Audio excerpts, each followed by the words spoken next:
بد دعا نہیں دے رہے, بس یہ کہ یہاں تو حفظ ما تقدم کے طور پر اتنا ہی کھانا ہے ہم نے جتنا ہم ہضم کر سکتے ہیں, اتنا ہی لینا ہے ہم نے جو جتنا ہمارا معدہ ہمیں اجازت دے رہا ہے. معدہ تو اپنا ہی ہے نا, کسی کے کھانے گئے ہیں تو معدہ اپنا ساتھ لے کے گئے ہیں, کوئی ایکسٹرا آپ نے معدہ نہیں لیا, ایکسٹرنل ہارڈ ڈرائیو آپ کے پاس نہیں ہے کہ آپ نے ایکسٹرنل رکھی ہوئی ہے اور آپ جو ہے وہ سائڈ میں گولا کباب سائڈ میں رکھنا ہے, اپنے دھاگا کباب سائڈ میں رکھنا ہے, اپنے معدے کے اندر جو ہے وہ آپ نے صرف جو ہے وہ مٹن کڑھائی اور چکن کڑھائی یا بیف کڑھائی ڈالنی ہے. تو ایسا تو ہے ہی نہیں, سارا اسی معدے میں جانا ہے, اس کے بعد پھر وہ اس کا پروسیس ہے ہاتھوں میں جانا ہے.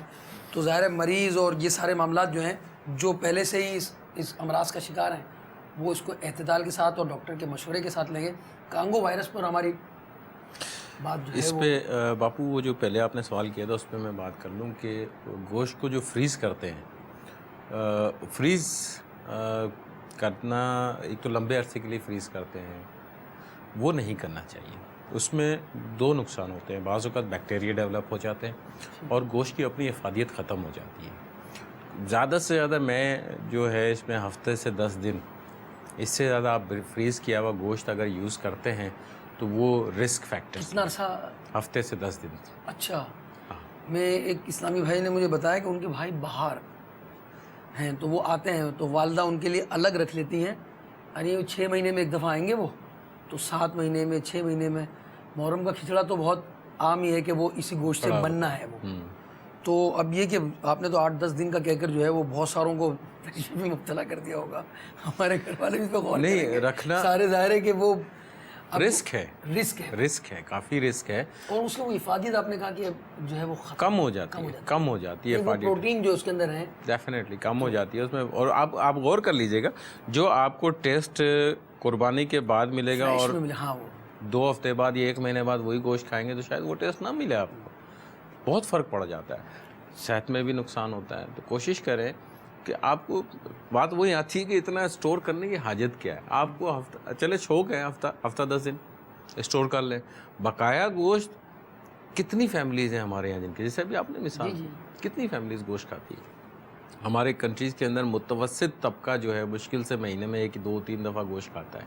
اکثریت جو بیچارے غریب لوگ ہیں ان کے یہاں تو گوشت بنتا ہی نہیں. ان کو دے سکتے ہیں نا, کیا کریں گے آپ؟ اگر وہی گوشت آپ کی صحت کے لیے نقصان دے ہوگے تو آپ کا کیا فائدہ اس گوشت کا, تو اس قربانی کا کیا فائدہ آپ کا؟ اچھا, اگر وہ فریز کر بھی لیا ہے تو بعض اوقات ابھی تو آ گیا جن کے پاس تو ڈیپ فریزر نہیں ہے, غریب ہیں آپ نے کہا, متوسط ہیں, اب وہ ان کے 1 ہفتے کے بعد انہوں نے پرچیز کرنا ہے گوشت جا کر, ان کو اس وقت پیش کیا جائے نا تو میں سمجھتا ہوں کہ بہت زیادہ وہ, یعنی عید پہ تو دیا ہی جائے ان کو, مگر اگر آپ نے ڈیپ فریزر سے نکال کے اس کو ان دنوں میں دیا جب وہ خریدنے جا رہا ہے, عید کے دن تو اس کو اور جگہ سے آ رہا ہے. ہاں بعض ایسے علاقے ہیں جو, بلکہ زیادہ تر علاقے ایسے ہیں کہ جو یہاں پر نہیں ہیں, انٹیریئر کا علاقہ جو ہمارے صوبوں میں ہیں اور یا غریب علاقے ہیں, مگر شہری آبادی کے اندر عموماً جہاں ہم رہ رہے ہیں وہاں عموماً عید کے دن گوشت مل جاتا ہے, دوسرے دن کے دن یعنی رشتہ داروں سے, دوستوں سے, پڑوسیوں سے آ جاتا ہے. مگر اگر وہ فریز کیا ہوا وہ نکالے نا اگر, اور ان دنوں میں 1 ہفتے کے بعد تقسیم کریں تو وہ بھی ان کی خوشی اور بڑھ جائے گی, ڈیفینیٹلی بڑھ جائے گی. ہمارے والد گرامی کا میں آپ کو بتاؤں کہ متوسط نہیں تھے, اس سے اوپر ہی تھے. اچھا, کاروبار اچھا تھا, مگر اپنی لائف میں کبھی بھی اپنی زندگی میں انہوں نے اپنے گھر میں فریج کو نہیں بسایا, فریج رکھا ہی نہیں.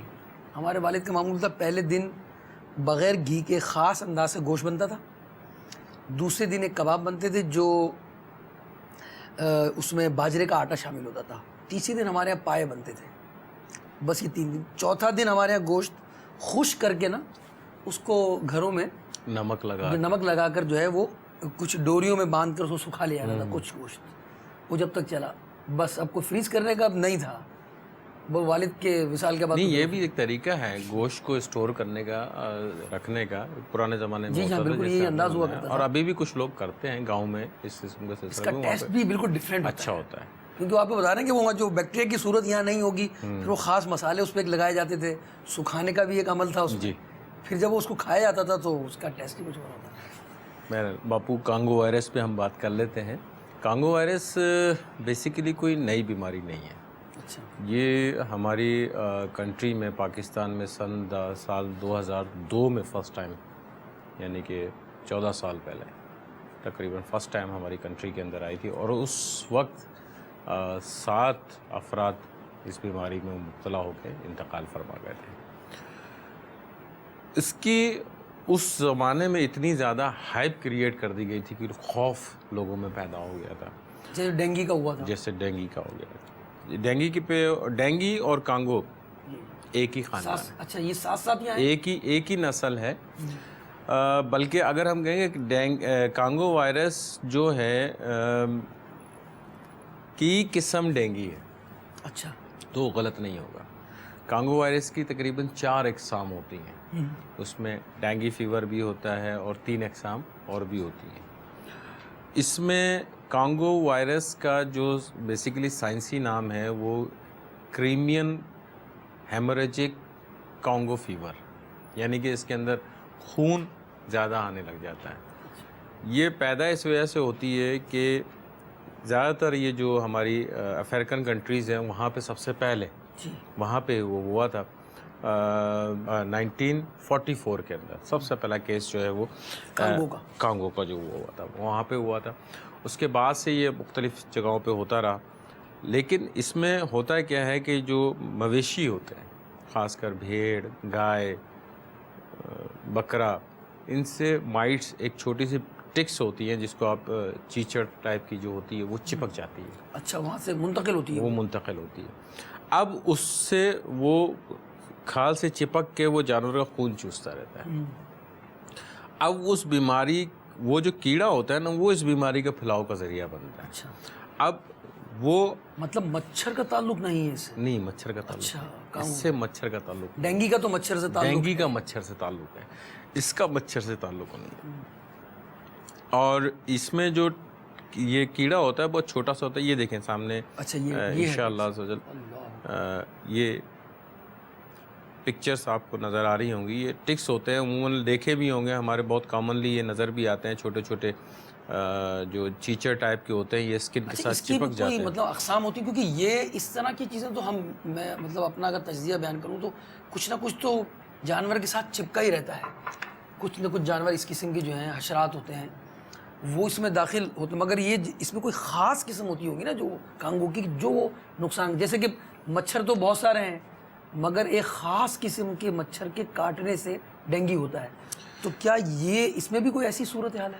دیکھیں اس میں جو ٹکس ہوتے ہیں نا، اس میں ایکچولی ابھی تک وہ چیز تو سامنے نہیں آئی کہ کوئی خاص ٹکس ہو. خاص ٹکس. اس میں رسک ہے. جو بھی ٹکس ہوتے ہیں عموماً، جو میں نے نام لیا ہے مویشی کا، ٹھیک ہے، میں نے جو پالتو جانور ہیں ان کا نام نہیں لیا. پالتو جانور اس میں آتے ہیں، عموماً تو بچے کھیل رہے ہوتے ہیں ان سے کھیل رہے ہوتے ہیں پالتو جانور سے. لیکن مویشی میں جو ٹکس ہوتے ہیں نا وہ ڈینجرس ہوتے ہیں. ٹھیک ہے. اب وہ خدا نہ خاصہ ان کے بلڈ کے اندر جیسے قربانی کرتے وقت، اب جیسے یہ ٹکس ہے یہ نکال رہے ہیں، ابھی دیکھیں گے یہ ایک ہلکی سی جو ہے یہ نکالی جا رہی ہے. اب یہ بیسیکلی خون چوستا رہتا ہے. اچھا یہ مطلب اب یہ بالوں میں چھپا ہوا ہے، ہاں، اور یہ خون چوس رہا ہے. جی. اب یہ بالکل ایسا ہوتا ہے، تھیلی نمونے کا ہوتا ہے. اوپر سے نظر آئے گا جیسے کوئی تھیلی وغیرہ ہے چھوٹی سی اس ٹائپ کی ہے. اگر آپ اس کو ہٹا کے اس کو جب آپ ماریں گے تو آپ کو بظاہر نظر آئے گا، پتہ چل جائے گا کہ خون اس کے اندر سے نکلا ہے، اور بالکل ایسا لگے گا جیسے 3-4 قطرے فریش بلڈ کے نکلے. وہ خون چوستا رہتا ہے اس کے اندر. اب وہ وائرس منتقل ہوتا ہے. انسانوں میں کس طرح آتا ہے؟ خدا نہ خواستہ آپ جیسے منڈی میں گئے، منڈی میں جانے کے بعد آپ نے جانور کو ہاتھ واتھ لگایا، اس کو ہاتھ واتھ لگانے کے بعد کوئی کٹ خدا نہ خواستہ آپ کے ہاتھ میں لگا ہوا ہے، اس کے ذریعے جو ہے وہ اس کے جراثیم آپ کے جسم پہ چلے گئے. یا پھر جو کسائی حضرات ہوتے ہیں وہ اگر کوئی ذبح کر رہے ہیں، کاٹ رہے ہیں، ان کے تو ہاتھوں میں کٹ لگے رہتے ہیں، لگتے رہتے ہیں عمومی طور پہ. تو اس دوران وہ خون وغیرہ جو ہے وہ اگر ان کے کپڑوں میں، ہاتھ میں لگ جاتا ہے تو ان سے یہ نقصان ہوتا ہے. ابھی ریسنٹلی ایک جو شخص ہے کہ وہ کانگو وائرس سے ہلاک ہوا پاکستان میں ہی، اور وہ قصاب تھا. اچھا، گوشت فروش تھا. اور اس کی ریزن یہی تھی کہ وہ کاٹ کرتے ہوئے کسی ایسے جانور کو کاٹا ہوگا اس نے. اب اس میں بیسکلی اویئرنیس دینے کا مقصد یہ ہے کہ اب قربانی کا سیزن آ رہا ہے، لوگ احتیاطی تدابیر کیا ہے کہ اگر وہ جاتے ہیں منڈی میں تو کیا چیز ایگزیکٹلی بتانے کا مقصد یہی ہے کہ اس میں احتیاطیں کیا کیا کرنی ہیں. ایک تو سب سے پہلی بات تو یہ ہے کہ جو ایک بچوں کو لے جانے کا ٹرینڈ ہے اس کو تھوڑا سا اوائڈ کریں کہ بچوں کو نہیں لے کے جائیں. تھوڑا سا کپڑے فل آستین کے پہن کے جائیں، پوری آستین کے کپڑے پہنے ہوں، گلوز وغیرہ آپ کے ہوں ماسک آپ لگا لیں, ٹھیک. اور لائٹ کلر کے کپڑے, ہلکے کلر کے کپڑے, ہلکے کلر کے کپڑے اس لیے کہہ رہے ہیں کہ کوئی بھی ٹکس اگر آپ کے اوپر آئے گا, کپڑوں پہ آئے گا, تو وہ فوری طور پہ نظر آ جائے گا. صحیح. ڈارک کلر کے کپڑے میں نظر نہیں آئے گا. بلیک میں تو وہ اگر اس کا بھی کلر بلیک ہے, اگر بلیک ہوتا ہے براؤن, لائٹ براؤنش کلر کا ہوتا ہے ٹائپ ٹکس کا, تو اگر وہ اس پہ ہوگا تو نظر نہیں آئے گا. لائٹ کلر پہ ہلکا سا دھبا بھی فوراً نظر آیا تھا, ٹک بھی آپ کو نظر آ جائے گا. ہمارا مدنی ڈریس میں تو فوراً نظر آ جائے گا. ہمارے مدنی ڈریس کے تو فائدے ہی فائدے ہیں, وائٹ میں فائدے ہی فائدے ہیں. اچھا, اس میں جو ہے کانگو کا کوئی خدا نخواستہ ایسا مریض ہوتا ہے تو اس کی جب عیادت کے لیے جاتے ہیں تو کوشش کریں جب واپس آئیں تو اچھی طرح ہاتھ وغیرہ اچھی طرح واش وغیرہ کر لیں. منڈی جاتے وقت بچوں کو نہ لے کے جائیں, تفریح کی صورت میں نہ جائیں, لمبی آستین والے کپڑے پہن لیں.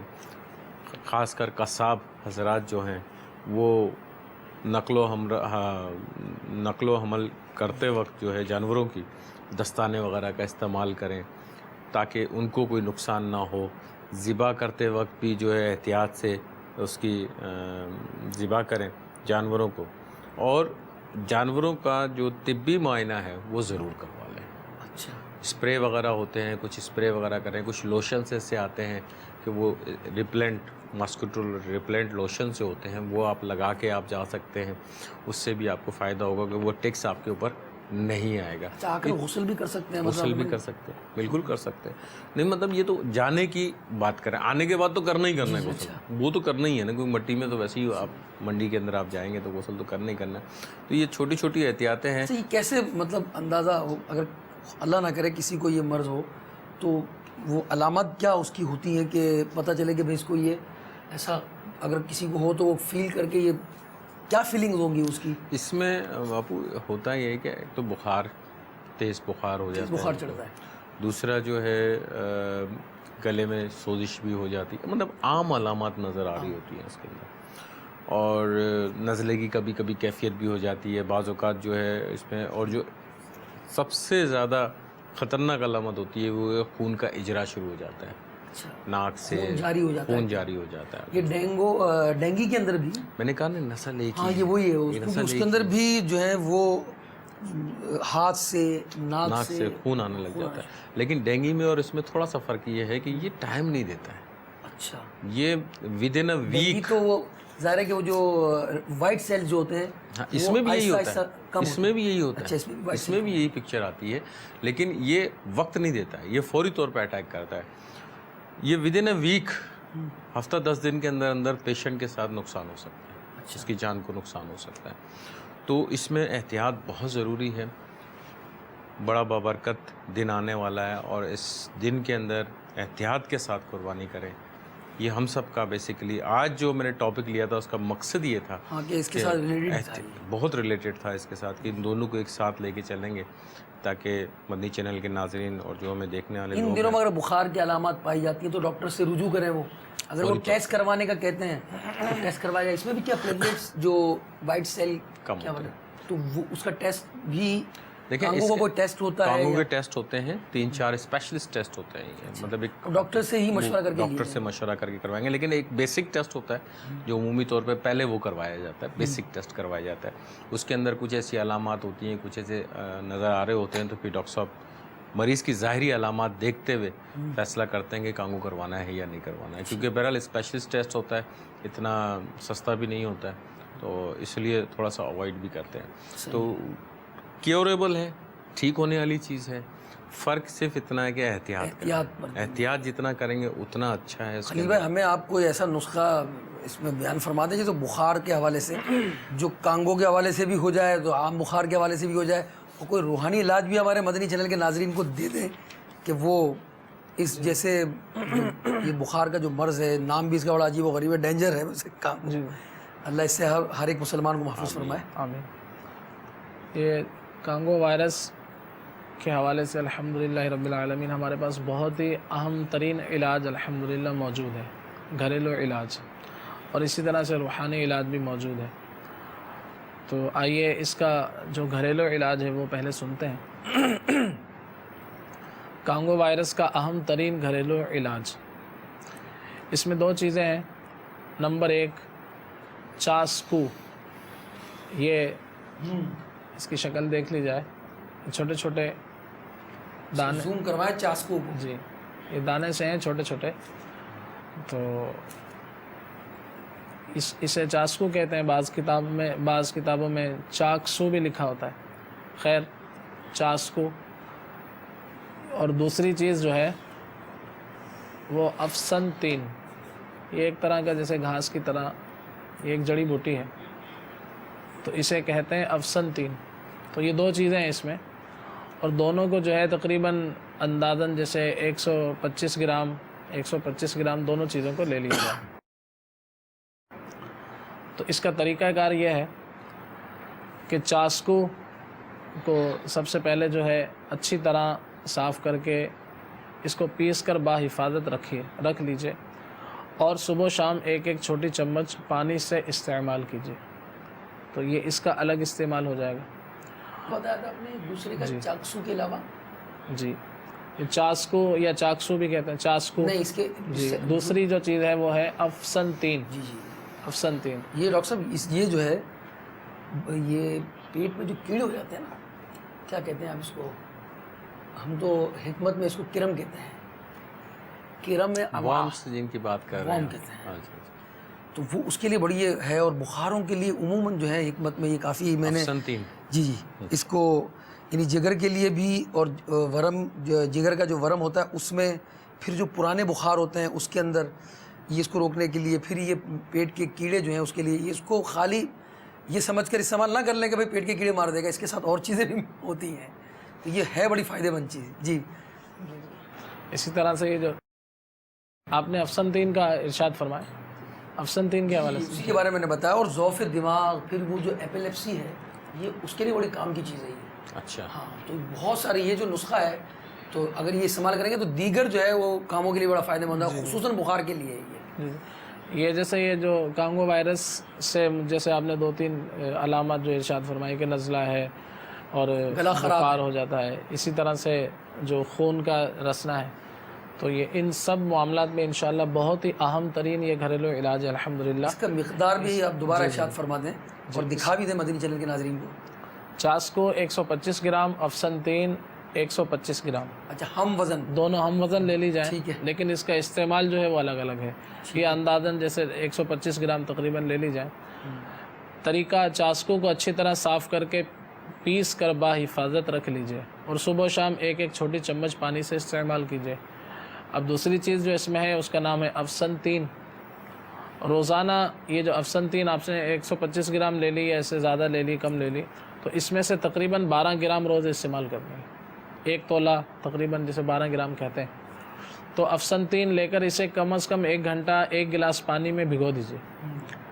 یہ افسنتین جو آپ نے کہا نا ڈاکٹر صاحب, یہ اگر اس کا جوشاندہ بنایا جائے نا, اور پھر اس کا جو اسٹیم کہتے ہیں اس سے اگر کان کو بھاپ دی جائے اس کو, تو کان کا جو درد گوش کہلاتا ہے, گوش جو ہے وہ کان کو کہتے ہیں. اچھا, درد گوش, گوش, تو اس کے لیے بڑا فائدہ مند. ایک زمانے میں آپ کے لیے بھی بالکل نئی بات ہوگی, جب انجیکشن نہیں ہوتے, ابھی جو اللہ تعالیٰ آپ کو بھی ہم سب کو حج کی سعادت سے بہرہ مند فرمائے, مدینہ منورہ کی حاضری عطا فرمائے, تو حاجی کیمپ جا کر جو ہے ٹیکہ لگاتے ہیں. جی جی, آپ کو پتہ ہے کہ جب ٹیکہ نہیں ہوتا تھا اس وقت کیا ہوتا تھا, جب جو ہے وہ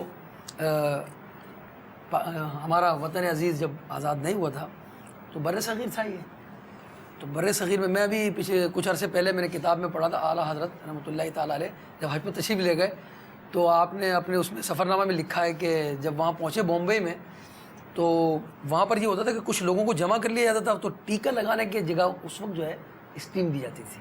اسٹیم دی, ہاں, تو وہ انگریز ہوتے تھے. تو اس اعلیٰ حضرت رحمۃ اللہ تعالیٰ علیہ کو بعد میں آپ کا پورا جو گھر والے تھے وہ جا چکے تھے, بھائی وغیرہ, پھر آپ کو مدینے کی یاد آئی تو آپ والدہ کی خدمت میں حاضر ہوئے, کیونکہ نفلی حج تھا تو والدہ سے اجازت لینی تھی. اب جب تک والدین اجازت نہیں دیں گے نا تو نفلی حج کے لیے جا نہیں سکتا, اگر والدین نے اجازت نہیں دی تو, منع کر دیا تو. اور آپ کی والدہ نے آپ کو منع کیا تھا, آپ والدہ کے کمرے میں گئے تو آپ چادر اوڑے آرام کر رہی تھی, آپ نے اپنا سر جو ہے آپ کے قدموں پہ رکھ دیا, تو فرمائی یہ جائیے, اجازت دے دی اس وقت. اور آپ بمبئی پہنچے تو کہا کہ وہاں ایسا ہوتا تھا کہ ایک گروپ کو جمع کرتے تھے, پھر ان سب کو بفارا کہلاتا تھا وہ, جی جی, بفارا دلاتے تھے وہ. تو اس وقت میں نے یہ غور کیا کہ یہ اس وقت جو موجودہ انجیکشن کی صورت ہے اس وقت اسٹیم کی صورت ہوا کرتی تھی. تو یہ درد گوشت کے لیے بڑا فائدہ مند ہے. یہ بعض چیزوں سے اسٹیم جو ہے جیسے لونگ سے بھی اسٹیم دیتے ہیں. میں تو اب ڈاکٹروں کو بھی دیکھتا ہوں کہ ENT جو ہے وہ ایک زمانے میں نہیں کہا کرتے تھے, وہ عموماً جو یہی کہتے تھے کہ آپ بام لے لیں اس کو. اب کہتے ہیں وہ کہ آپ جو ہے وہ لونگ کا استعمال رکھیں, 2-3 لونگ ڈال لیں اور اس کی آپ اسٹیم لیں تو اس کا فائدہ ہے. جی مزید افسنتین جو ہے یہ روزانہ جو آپ نے 125 گرام لی ہے یا جتنی بھی لیں تو اس میں سے روزانہ 12 گرام استعمال کرنی ہے. ٹھیک ہے. تو اس کا طریقہ یہ ہے کہ روزانہ 12 گرام افسنتین لے کر اسے کم از کم 1 گھنٹہ 1 گلاس پانی میں بھگو دیجیے اور پھر اسے اچھی طرح ابالیں اور چھان کر آدھا صبح اور آدھا شام میں پی لیجیے. انشاءاللہ عز و جل اس کے جو فوائد ہوں گے وہ یہ ہیں کہ کانگو وائرس سے انشاءاللہ نجات ملے گی اور اس سے جو پیدا ہونے والے جملہ امراض میں انشاءاللہ عز و جل مفید ترین رہے گا. اور جب تک اس کو استعمال کرتے رہیں گے جب تک مکمل صحت یابی نہ ہو جائے. تو بہت ہی پیارا یہ گھریلو علاج ہے. اسی طرح سے کانگو وائرس سے حفاظت کا روحانی علاج بھی کہ اس میں دونوں طرح کے افراد کے جو محفوظ رہنا چاہتے ہیں سبھی کو اس کو پڑھنا چاہیے, اور جو اللہ نہ کرے کوئی اس میں مبتلا ہو چکا ہے تو وہ بھی اس روحانی علاج کو کرے گا تو انشاءاللہ اسے بھی فائدہ ہوگا. کانگو وائرس سے حفاظت کا روحانی علاج روزانہ کسی بھی وقت 29 بار 29 مرتبہ یا مہیمنو پڑھ لیجیے. انشاءاللہ عز و جل کانگو وائرس سے حفاظت رہے گی. نیز اگر مریض بھی روزانہ پڑھے تو انشاءاللہ عز و جل مرض دور ہوگا. اول آخر 3 بار درود شریف مدت تا حصول شفا.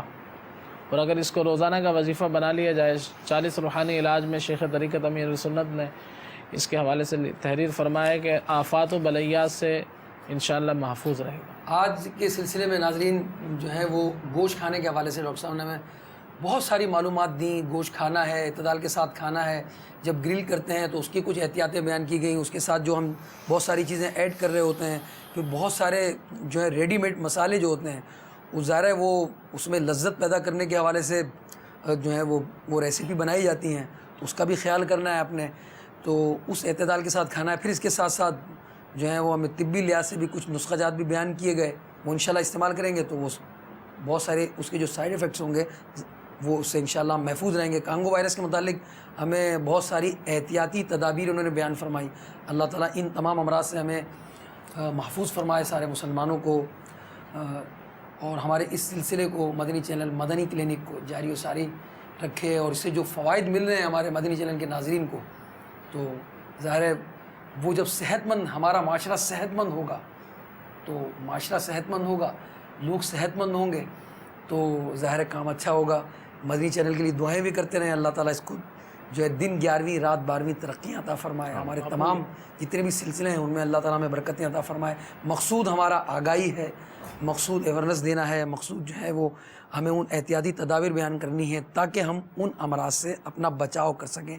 حفظ ما تقدم کے طور پر فرسٹ ایڈ کی صورت میں, یا ڈاکٹر صاحب کہہ رہے تھے آپ کچھ اپنے جملے اس کے حوالے سے, ڈاکٹر بھی کیا کہتے ہیں اس کو, فرسٹ ایڈ کہتے ہیں حفظ ما تقدم کو, کہ پہلے ہی سے کچھ حفاظتی پریکاشنری کہہ سکتے ہیں, احتیاطی طور پہ احتیاطی طور پر. تو وہ اگر ہم اس سے انشاءاللہ رحمن جو ہے وہ اختیار کریں گے وہ احتیاطی تدابیر, تو انشاءاللہ ان امراض سے ہمارا بچاؤ رہے گا.